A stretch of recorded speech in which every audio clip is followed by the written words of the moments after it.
ముఖ్యమంత్రి చంద్రబాబు ఏమాత్రం ఛాన్స్ విపక్షానికి వదల్చుకోలేదు అన్నది అర్థమవుతోంది. ఆయన 2024 జూన్ 12న ముఖ్యమంత్రిగా ప్రమాణం చేసిన దగ్గర నుంచి జనంతోనే ఉంటున్నారు. జనంతోనే మమేకమవుతున్నారు. గడిచిన 24 నెలలుగా బాబు ఏపీలోని అన్ని జిల్లాలను, ప్రాంతాలను ఒకటి కంటే ఎక్కువ సార్లే తిరిగారు. ఆయన అలుపు సొలుపు లేకుండా ప్రతిరోజు ఎక్కడో ఒకచోట వెళ్తూనే ఉన్నారు. సభలు, సమావేశాలు నిర్వహిస్తూనే ఉన్నారు. ఇప్పుడు సరిగ్గా 2 ఏళ్ల పాలన కూటమికి పూర్తయింది. దాంతో బాబు గేర్ మార్చారు. స్పీడ్ కూడా పెంచేశారు. ఇదిలా ఉంటే జూలై 1 నుంచి 5వ తేదీ వరకు వరుస కార్యక్రమాలకు ముఖ్యమంత్రి చంద్రబాబు సిద్ధపడుతున్నారు. ఆయన జిల్లాల పర్యటనలు అన్ని అభివృద్ధి కార్యక్రమాలతో పాటుగా సంక్షేమ కార్యక్రమాలతో ముడిపడి ఉన్నవి కావడం విశేషం.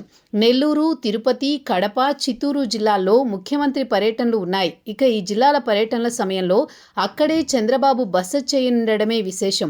ఇక చంద్రబాబు జిల్లాల పర్యటనలు నెల్లూరు జిల్లాతో మొదలవుతున్నాయి. జూలై 1వ తేదీన పేదల సేవలో కార్యక్రమంలో భాగంగా పింఛన్ల పంపిణీ కార్యక్రమం కోసం నెల్లూరు జిల్లా చిల్లకూరు మండలంలో బాబు పర్యటించనున్నారు.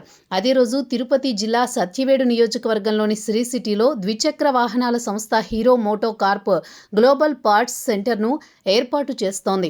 ఇక్కడ దాదాపు 750 కోట్ల రూపాయల పెట్టుబడులతో హీరో సంస్థ ఈ పార్ట్స్ సెంటర్ను ఏర్పాటు చేస్తోంది.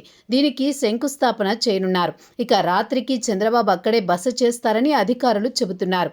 జూలై 2వ తేదీన తిరుపతి జిల్లా రైల్వే కోడూరులో Viksit Bharat guarantee for Rozgar Ajeevika mission ప్రారంభ కార్యక్రమంలో పాల్గొంటారు.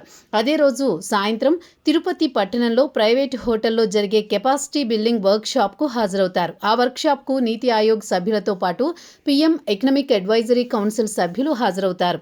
2వ తేదీ రాత్రి తిరుపతిలోనే చంద్రబాబు బస చేస్తారు. 3వ తేదీ కడప జిల్లా జమ్మలమడుగు నియోజకవర్గం సున్నపురాళ్లపల్లెలో రాయలసీమ స్టీల్ ప్లాంట్ పనులను ప్రారంభించనున్నారు. అనంతరం 3 రోజుల పర్యటనలో భాగంగా చంద్రబాబు కుప్పం వెళతారు.